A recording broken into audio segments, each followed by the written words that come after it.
just so you know, this isn't personal.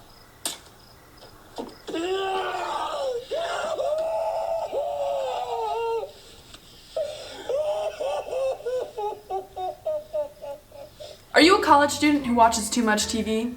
Have you been personally victimized by negative portrayals of mental health in the media? Have shows like Split and 13 Reasons Why inaccurately described your mental health struggles? These negative portrayals can be attributed to the media asserting their power through the use of cultivation theory. Created by George Gerbner, cultivation theory concerns how movies and TV shows create inaccurate depictions of violence in the real world, which then affects how we, the audience, view them. Cultivation theory consists of 3 prongs. First prong being what messages occur on TV. Through message system analysis or content analysis to look for reoccurring patterns such as how violence is portrayed. The second prong is how TV messages shape the viewer. It explores how the exposure to media impacts the audience's perception of the world, such as the accessibility principle, which explains how people make quick judgments about the real world. Most of the time, those judgments are influenced by what we see on TV. Mainstreaming is another part of the second prong, as it talks about how the content of the shows can bring different groups together based on the shared worldview because they're exposed to the same ideas. The third prong discusses why companies make it this way, such as economic reasons or producers making decisions. If you've been personally victimized by any of these dangerous practices, then come to Television Watchers Anonymous at 5:30 or call the number on your screen.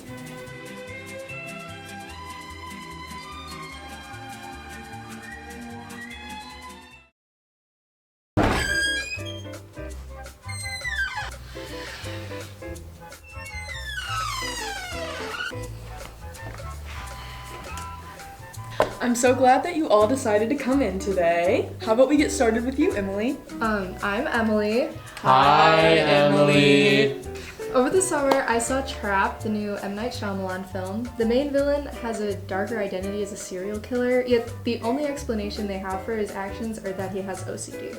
This makes the audience draw the conclusion that those with OCD are extremely violent and dangerous, which perpetuates negative stereotypes. This made me scared to reach out to people, as I feared if I talk about my negative and intrusive thoughts, they will assume that I'm violent and dangerous too. More recently, I actually watched a show that made me rethink this mindset. The show Heartstopper had a new season out, and we see the main character, Charlie Spring, learn that his eating disorder behaviors are a mix of anorexia and OCD as well. His compulsions and intrusive thoughts about weight loss affects how he eats. He's seen going to an eating disorder recovery program and getting help. This made me more willing to reach out to help, and his friends were super supportive of him, and it made me realize that, my friends are going to be there for me no matter what, and that, they're not going to think that I'm violent. They know me, and they trust me, and I trust them. So. Thank you for sharing that with me. Oftentimes in the media, OCD is portrayed with negative stereotypes. For example, some people with OCD are portrayed as obsessive cleaners. Now, Erica, let's hear from you. Hi, my name's Erica. Hi, Erica. About 6 months ago, I started watching Law & Order SVU.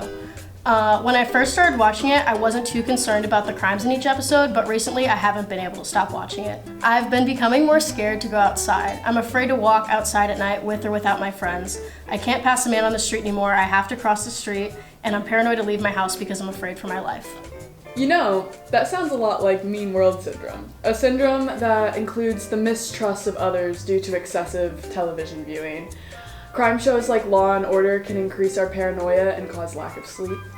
It's important to stay vigilant in your life, yes, but living your life in fear can seriously impact your mental health.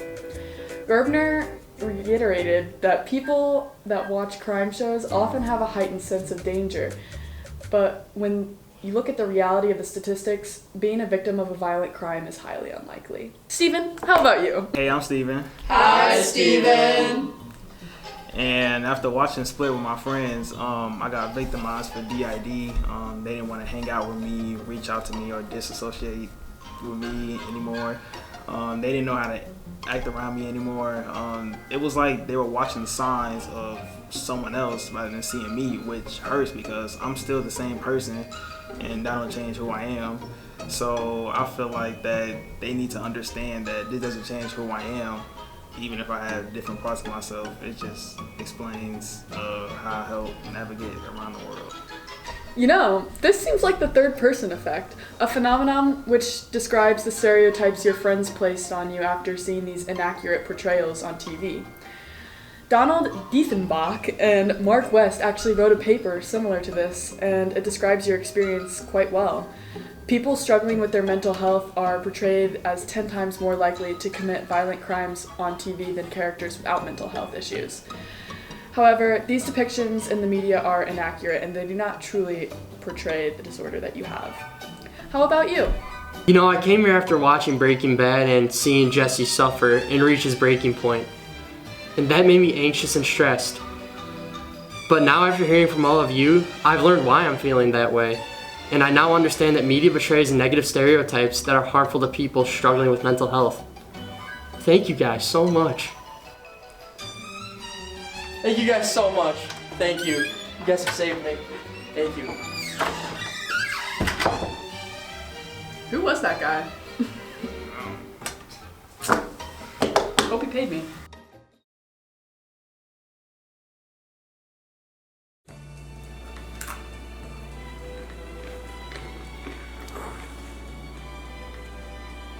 Oh, hey, I didn't see you guys there. You know, it's been since 5 days since I've been to the, therapy session, and it really helped me out.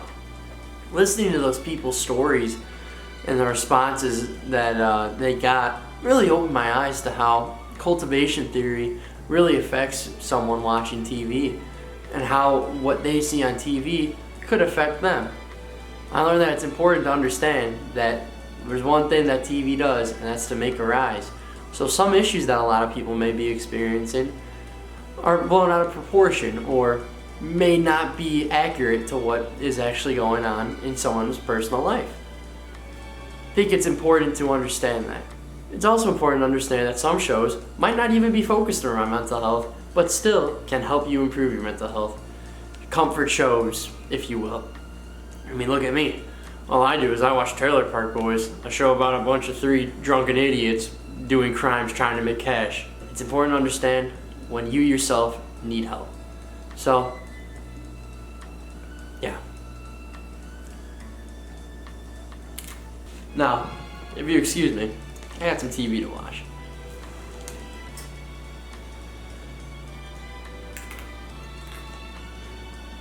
You know, I don't think I ever paid that therapist. They didn't know how to act around me. So it was like, hold on. I had it. Hell yeah. She was doing too much. I had it, and then it just went out. I love that you said disassociate from me because it's dissociative identity disorder. Yeah.